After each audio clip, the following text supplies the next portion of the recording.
Leny Yoro is currently doing his medical. Yes, it is official according to Ornstein and Fabrizio. It is now, the news is out, the news is broke.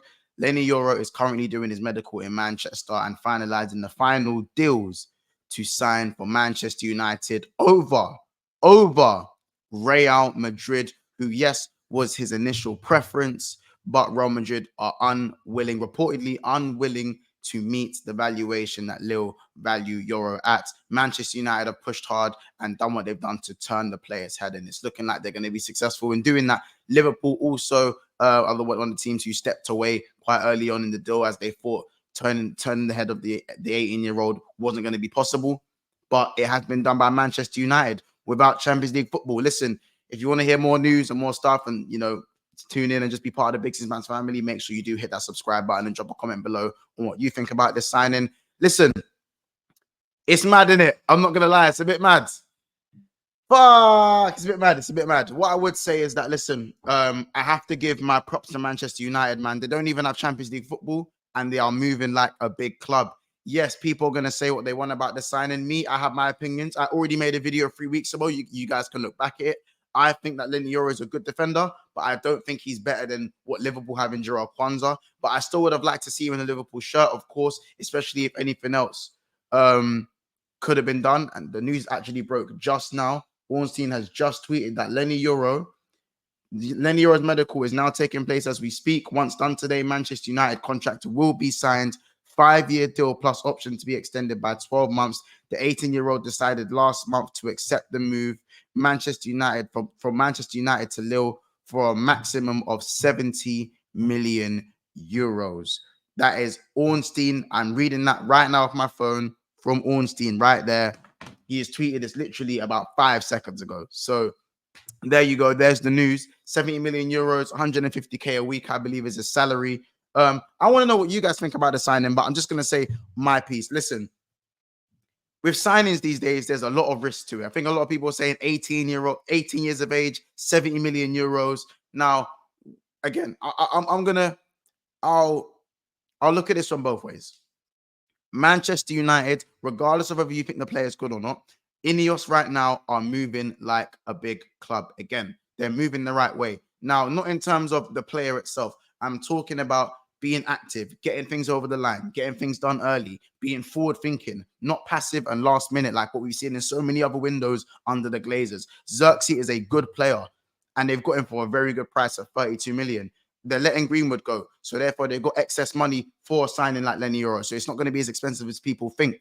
Now, yes, they're investing a lot into an 18-year-old, but Manchester United are probably in the works for another defender. If they can get De Ligt and Leny Yoro, they've managed to sort things out for the future. And De Ligt's not the oldest guy either. De Ligt's 24, 25. He's 25.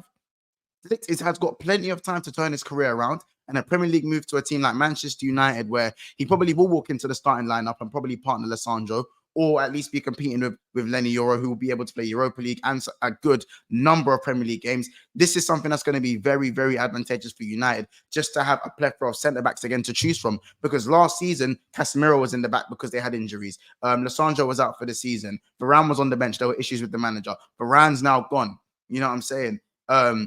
Lindelof doesn't really move the needle. Cambrala, very young, but they've sold him for an excess of 10 million. They got their 10 million for him. That money's probably gone to the Euro deal as well. So in terms of financials and what Ineos are doing and the way they're moving, they've gone and got Xerxes already. Manchester United are moving like a big club again. Now, whether this is going to translate to the pitch is a different issue. That's a different conversation. But if we're just talking about the signing, this is something where I even as a Liverpool fan, I have to take my hat off and go, listen, it takes a lot of bottle and it takes a lot of pull without Champions League to go and convince someone to go from your club, from being interested in Real Madrid to signing for your own club. Remember, Real Madrid are the world's giants, the transfer bullies.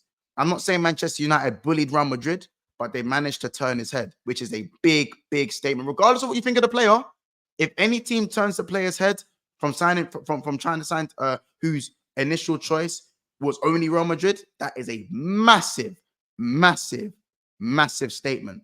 Now, if you want my opinions on the quality of the player, I think he's a good defender, and I feel like in the future he could start for Manchester United. Now, when people call him the Mbappe of centre backs, he's generational. We will have to see when he plays in pre-season.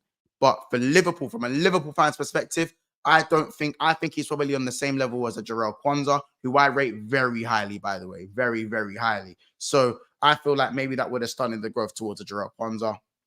If you guys think I'm lying, 3 weeks ago, I done a video of why I feel like Liverpool shouldn't even go for Leny Yoro, even when we were linked to him when the first article came out that it said Liverpool, Man United and PSG are monitoring Leny Yoro in case he doesn't decide to go to Madrid. Now, the one thing that I'm not happy about from a Liverpool perspective is that he wasn't one of our prime targets. And he was named to be one of the centre backs where if he decided not to go to Madrid, Liverpool would try and be would want to be front runners for his signature. Now, as soon as that, there was doubt that crept into his mind, nothing's happened. Liverpool haven't made a move. But what you could say as well is that it's Man United that have changed his mind. You know what I'm saying? It's Man United. Liverpool didn't even try. So what does that say about what's going on with Liverpool at the moment? That's for another conversation for another show. But it is quite disappointing to know that a Liverpool prime target has gone over to Manchester United. Now, we've taken signings from each other, but this is the latest thing, and that's what people are going to talk about. And this is a good day for Man United. Now, some people will argue the fee is too high, but we won't know. We can't say right now until, he performs and we see what he's about and we see if it translates to the Premier League. William Saliba translated to the Premier League, but he also got time to go back, refine his style. He had a few loan moves. He was able to hone his skills and make sure he was able to do at the highest level, and then make his move back to Arsenal and fit in like a glove. So it's going to be very interesting. I have to be real, man. I'm burning a little bit on the inside just because Man United have got one over us, whether I rate the player or not. And, if it translates, Man United could be back. Ineos are moving like a proper club again. And especially the fact that United don't even have Champions League football, it shows the stature of the club. And all I can do is say, listen, they've done well with this signing. You got to take a hat off to it. Not many teams can sway a player's mind from Real Madrid. Guys, take that in. Let me know what you guys in the comments value him at. I value him at about probably 50 million, but United probably had to spend a little extra. Yes, Real Madrid weren't looking to meet the evaluation, but they were so cocky that they thought that he wouldn't accept to move to Man United and that he'd go and stay another year and just go to Madrid on a free. That's how confident Madrid were. So Madrid are going to have to hold this one as well. Liverpool fan, as myself, I'm going to have to hold this one as well. And it is what it is. You lot, smash the like button. Make sure to subscribe. We are 70 subscribers away from 10K. So if you made it this far in the video, please subscribe. And it's going to be plenty more news on the way. Take care. Have a great day. And it is what it is, man. Manchester United have got one over us. They got one over Madrid. And this is the day for them to celebrate. Take care. Comment, like, subscribe, and all that good stuff. Let's get to 10K. Take care, people.